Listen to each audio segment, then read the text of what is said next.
Bom, pessoal, vamos dar início agora à nossa 7ª aula teórica de anatomia dos animais domésticos com enfoque ao sistema nervoso.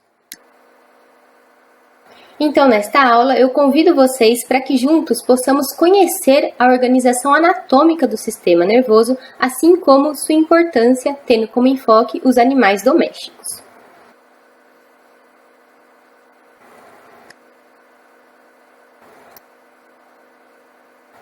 Então, vejam só, de acordo com este pesquisador, o sistema nervoso é o sistema mais complexo do organismo, sendo o primeiro a se diferenciar embriologicamente e o último a completar o seu desenvolvimento.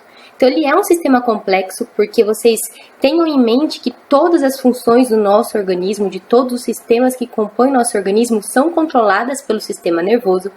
Embriologicamente, ele é o primeiro a se formar. Se vocês lembrarem lá das aulas da disciplina de embriologia e histologia, no processo de gastrulação nós temos a formação dos 3 folhetos embrionários, ectoderme, mesoderme e endoderme.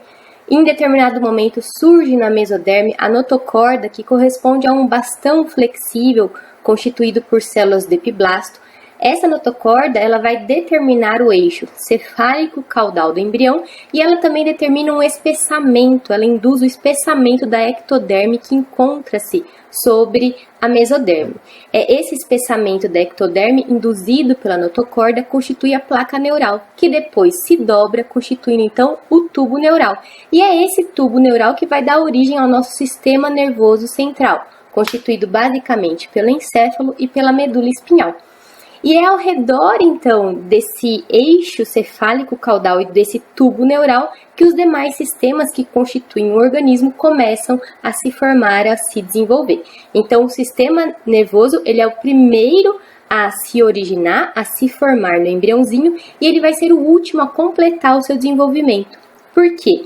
Embora o animal já nasça com todas as estruturas que compõem o seu sistema nervoso devidamente formadas, a sua capacidade de cognição, ou seja, de interpretar os estímulos ambientais, assim como sua capacidade de propriocepção, ou seja, de possibilitar a sua localização espacial, orientação, só vão ser bem estabelecidas após o nascimento. Então, após o nascimento, conforme o animal entra em contato com estímulos ambientais, isso estimula a formação de sinapses que vão garantir habilidades em termos sensoriais, motoras e intelectuais. Então, embora o animal já nasça com o seu sistema nervoso devidamente formado, essas capacidades, essas habilidades vão sendo adquiridas após o nascimento, conforme esse animal vai sendo exposto a determinadas situações. Então, por isso, ele é o primeiro a se formar e o último a completar o seu desenvolvimento. Tá, e quais são, então, as funções do sistema nervoso? Por que ele é tão importante?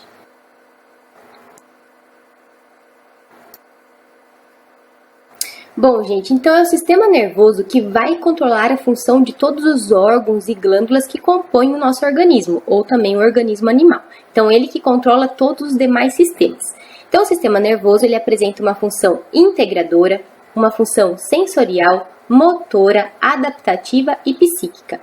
A função integradora corresponde à capacidade que o sistema nervoso tem em receber informações, processar essas informações e interpretar e gerar respostas a essas informações, a esses estímulos. Além disso, o sistema nervoso tem a capacidade de coordenar todas as funções dos órgãos e glândulas que constituem o organismo.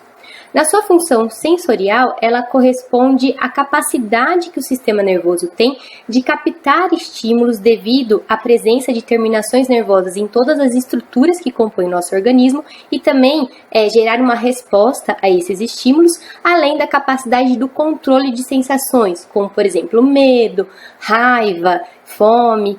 Tá? A função motora do sistema nervoso está relacionada com a resposta que esse sistema nervoso gera em relação a determinados estímulos, e essa resposta está relacionada à contratilidade muscular, que pode ser voluntária ou involuntária. E a função adaptativa está relacionada à capacidade de percepção do corpo, né, desse animal no espaço, a sua capacidade de acomodação do corpo, assim como manutenção da postura, equilíbrio, e por último, a função psíquica está relacionada com a memória, consciência, capacidade de aprendizado e pensamento. Então, notem a importância do sistema nervoso para o corpo humano, para o corpo animal.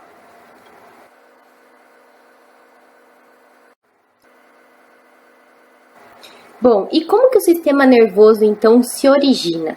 Nós já conversamos brevemente a respeito da origem embriológica do sistema nervoso e eu vou revisar novamente com vocês. Então, como vocês já viram lá na disciplina de embriologia e histologia, o que acontece? Então, após a fecundação, nós temos a formação de um zigoto que começa a se dividir, originando um embrião no estágio de mórula. Essa mórula sofre a blastulação, formando o blastocisto. Se vocês lembrarem, o blastocisto ele é constituído por uma camadinha de células externas, que é o trofoblasto, e um conjunto de células internas, que é o embrioblasto. Aí, esse embrião ele sofre um processo de gastrulação, esse embrioblasto sofre uma delaminação, formando agora um embrião bilaminar, com as células do epiblasto e hipoblasto, e posteriormente essa gastrulação continua se transformando no embrião trilaminar, composto por 3 folhetos embrionários, que nós teremos a ectoderme mais externa, a mesoderme e a endoderme.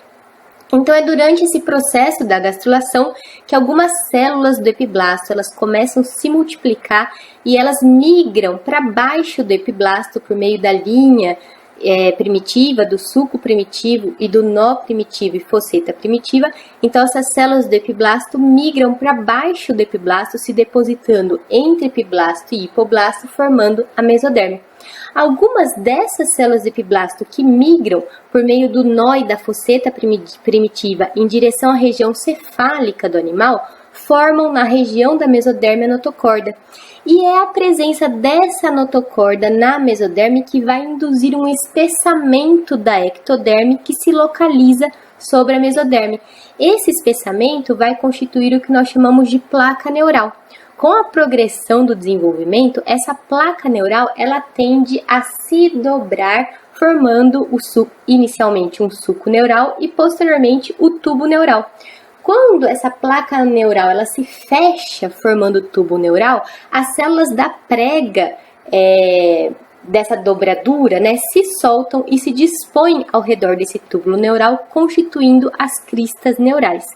Então, é o tubo neural que vai dar origem ao sistema nervoso central, constituído por encéfalo e medula espinhal, que estarão protegidos, então, pela caixa craniana e pelas vértebras, enquanto que as cristas neurais que se localizam ao redor do tubo neural vão originar os gânglios e as meninges, que são estruturas acessórias ao sistema nervoso central.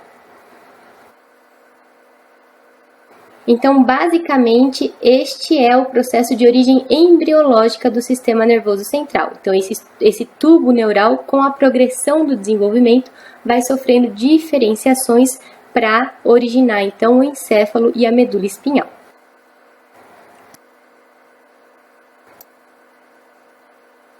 E quando esse tubo neural se forma, gente, o seu calibre ele não é uniforme, ele não é constante ao longo de todo o tubo neural. A sua porção cranial ela é mais dilatada e é justamente nessa porção mais dilatada do tubo neural localizado cranialmente que vai se desenvolver o encéfalo, enquanto o restante do tubo neural durante a progressão do desenvolvimento, o restante do tubo neural originará a medula espinhal. Então, quando o animal nasce, ele já nasce com seu encéfalo, medula espinhal, seu sistema nervoso central, assim como seu sistema nervoso periférico devidamente formados. Porém, tenham em mente que as suas habilidades sensoriais, motoras, intelectuais, elas vão progredindo, ele vai adquirindo essas habilidades após o nascimento, conforme entra em contato com estímulos ambientais. Tá, e como se dá então a organização do sistema nervoso? Bom, em termos descritivos e para fins didáticos, nós temos a divisão topográfica e a divisão funcional do sistema nervoso. A divisão topográfica, ela está relacionada com a distribuição, a localização das diferentes estruturas que compõem o sistema nervoso, enquanto que a divisão funcional está relacionada com a distribuição do sistema nervoso de acordo com as funções que essas diferentes estruturas realizam.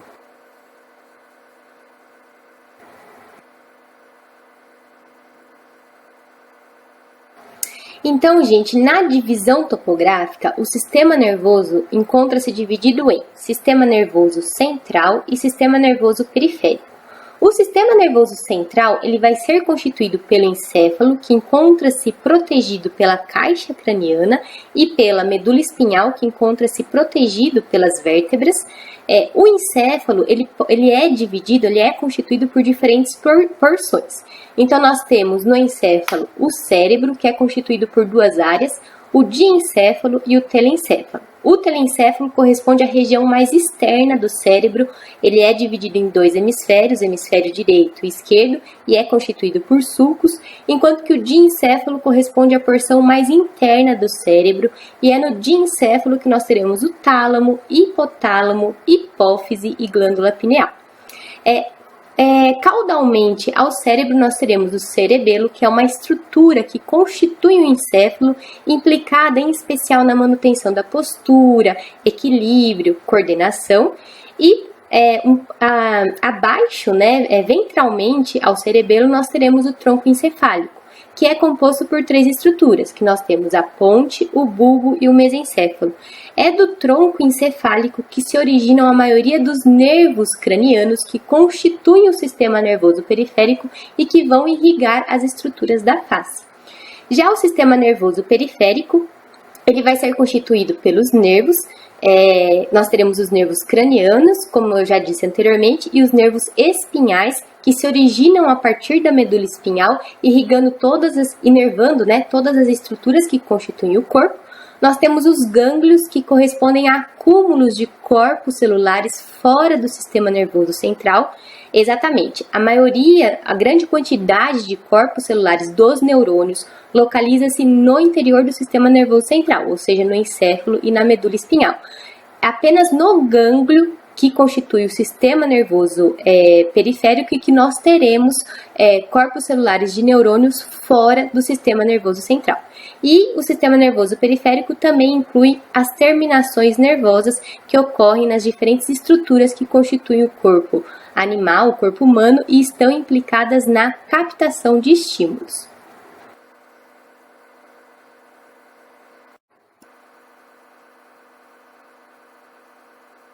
Bom, então aqui nós temos uma imagem ilustrativa para vocês visualizarem a localização das estruturas apresentadas anteriormente que integram o sistema nervoso central de acordo com a divisão topográfica. Então observe, que constituindo o sistema nervoso central, nós temos o encéfalo e a medula espinhal. Todo o encéfalo vai ficar protegido pela caixa craniana, e é a partir ali do tronco encefálico que constitui o encéfalo que vai se originar a medula espinhal, que sai da caixa craniana por meio do forame magno que ocorre lá no osso occipital, que constitui a caixa craniana, e essa medula espinhal ela percorre o interior das vértebras dentro do forame vertebral. Tá ok? Então, o encéfalo, como nós já vimos anteriormente, ele vai ser constituído pelo cérebro. O cérebro é composto por duas regiões, o telencéfalo externamente e o diencéfalo mais internamente, conforme vocês podem observar as setinhas apontando as regiões específicas. Caudalmente ao cérebro nós temos o cerebelo, ventralmente ao cerebelo nós temos o tronco encefálico, constituído por mesencéfalo, ponte e bulbo, e é a partir do tronco encefálico, então, que se origina a medula espinhal. Lembrando que é no diencéfalo que vão ocorrer o hipotálamo, a hipófise, a glândula pineal, que são estruturas que integram um sistema endócrino. Então, o sistema nervoso, ele interage, ele controla também o sistema endócrino. Vale ressaltar ainda que todas as estruturas do sistema nervoso central, elas são constituídas pelos corpos celulares dos neurônios, seus dendritos e axônios.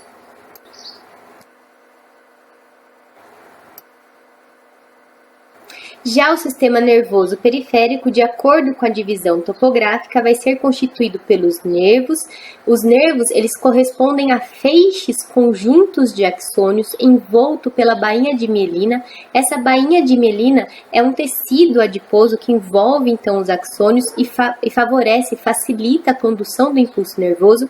Nós temos dois tipos de nervo, os nervos cranianos, que se originam em especial do tronco encefálico e inervam as regiões que constituem a face, e os nervos espinhais, que se originam a partir da medula espinhal e inervam todas as demais estruturas do corpo animal ou do corpo humano. Os gânglios, que correspondem a regiões dilatadas ao longo da medula espinhal, constituindo o sistema nervoso periférico, que correspondem a áreas onde ocorrem corpos celulares de neurônios fora do sistema nervoso central. Esses gânglios, eles estão implicados em fazer a interligação entre o sistema nervoso periférico e o sistema nervoso central, e as terminações nervosas, que ocorrem em todas as estruturas que compõem o organismo e estão implicadas na captação de estímulos.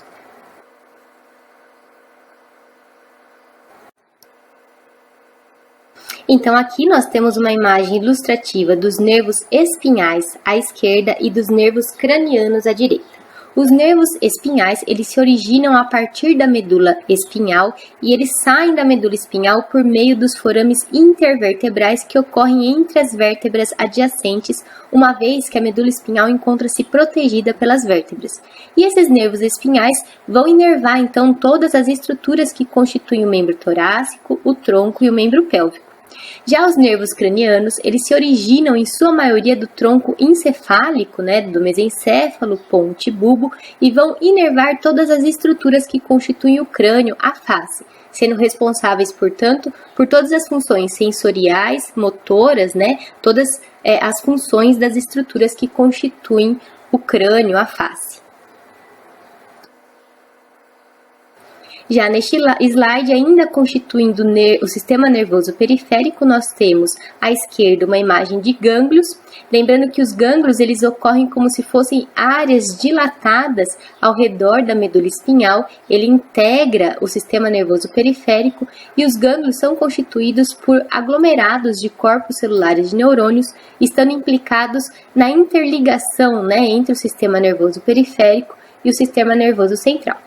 E ainda integrando o sistema nervoso periférico, à direita, vocês podem observar a presença de alguns exemplos, de terminações nervosas. Lembrando que essas terminações nervosas, elas ocorrem em todas as estruturas que compõem o corpo animal, o corpo humano, e elas podem ser sensitivas ou sensoriais, estando implicadas na captação de estímulos, ou motora, estando implicadas na realização de determinadas ações.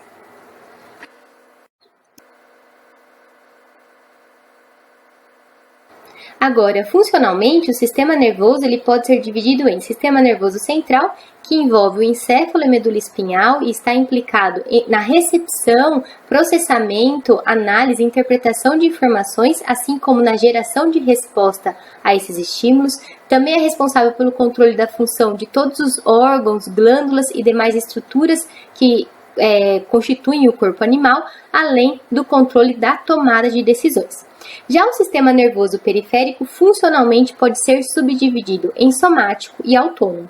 O sistema nervoso periférico somático é responsável pelo controle de todas as nossas ações voluntárias, ou seja, funções que estão sob o nosso controle consciente.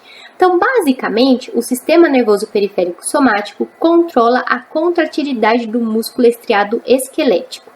Já o sistema nervoso periférico autônomo é responsável pelo controle das nossas funções vegetativas, ou seja, funções essas que não estão sob o nosso controle consciente e estão implicadas, portanto, no processo de digestão, respiração, circulação sanguínea, manutenção da pressão arterial, mobilidade intestinal, entre outras funções vegetativas. Vale ressaltar que o sistema nervoso periférico autônomo funcionalmente pode ser subdividido ainda em simpático e parasimpático. Eles apresentam funções antagônicas, mas acaba que um equilibra o excesso do outro. Então, o sistema nervoso periférico autônomo simpático, ele está implicado na preparação do animal para situações de estresse, com mobilização de energia, enquanto que o sistema nervoso periférico autônomo parasimpático, ele apresenta uma função contrária, ou seja, está implicado no relaxamento do animal. Aqui uma informação importante. Apesar dessas diferenças funcionais, o sistema nervoso periférico, independentemente da função que ele exerce, ele é composto pelas mesmas estruturas, que envolvem os gânglios, as fibras nervosas, ou nervos, e as terminações nervosas. O que vai diferir são os neurotransmissores. O que são os neurotransmissores? São mensageiros químicos que possibilitam a condução de um impulso nervoso, entre um neurônio e outro, ou de um neurônio para um órgão efetor. Esses neurotransmissores, eles podem ter função excitatória ou inibitória.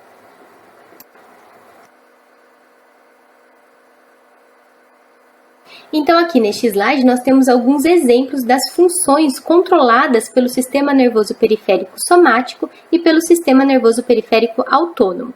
Lembrando que o somático ele é responsável pelo controle das funções voluntárias, ou seja, que estão sob o nosso controle consciente. Então, basicamente, o sistema nervoso periférico somático controla a contratilidade do músculo estriado esquelético, enquanto que o sistema nervoso periférico autônomo controla todas as nossas funções vegetativas, ou seja, involuntárias, como, por exemplo, o controle do diâmetro das pupilas, da dilatação dos vasos sanguíneos, controle da frequência e força dos batimentos cardíacos, controle do movimento do trato gastrointestinal e da secreção da maioria das glândulas, que são ações que não estão sob a nossa vontade, são involuntárias.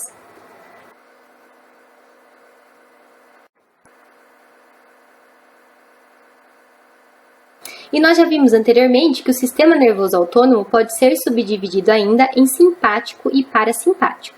O sistema nervoso autônomo simpático está relacionado à preparação do organismo para situações estressantes, como, por exemplo, situações de fuga, luta, e tem como principal neurotransmissor a adrenalina. Então, quais são as ações que esse sistema nervoso autônomo simpático promove? Ele promove taquicardíaca, que é aumento dos batimentos cardíacos, taquipneia, que é aumento da frequência respiratória, broncodilatação, então os brônquios se dilatam para aumentar a oxigenação sanguínea, vasoconstrição para aumentar a pressão arterial, hiperglicemia, que corresponde na liberação de glicose para a corrente sanguínea, para que as células possam captar essa glicose e utilizar na respiração celular para a produção de energia, sudorese e midríase, que corresponde à dilatação da pupila para a ampliação do campo visual.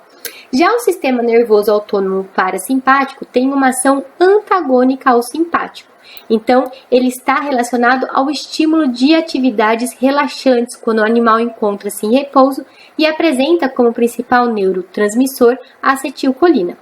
Então, quais são as ações que o sistema nervoso autônomo parasimpático promove? Ele vai promover bradicardia, que é a redução da frequência dos batimentos cardíacos, bradipneia, redução da frequência respiratória, broncoconstrição, porque o organismo já não precisa de uma intensa oxigenação, redução da sudorese e miose, que corresponde à retração, a redução do diâmetro da pupila.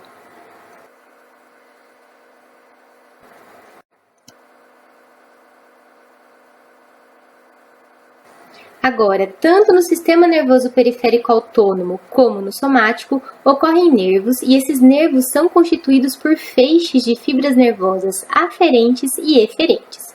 As fibras nervosas aferentes, também ditas sensitivas ou sensoriais, têm como função a captação de estímulos do ambiente e condução desses estímulos para o sistema nervoso central para ser gerada uma resposta. Já as fibras nervosas eferentes ou motoras têm como função a condução da resposta gerada no sistema nervoso central mediante a determinado estímulo em direção aos órgãos efetores. Lembrando que essas fibras nervosas são constituídas pelos axônios envoltos por suas bainhas de mielina.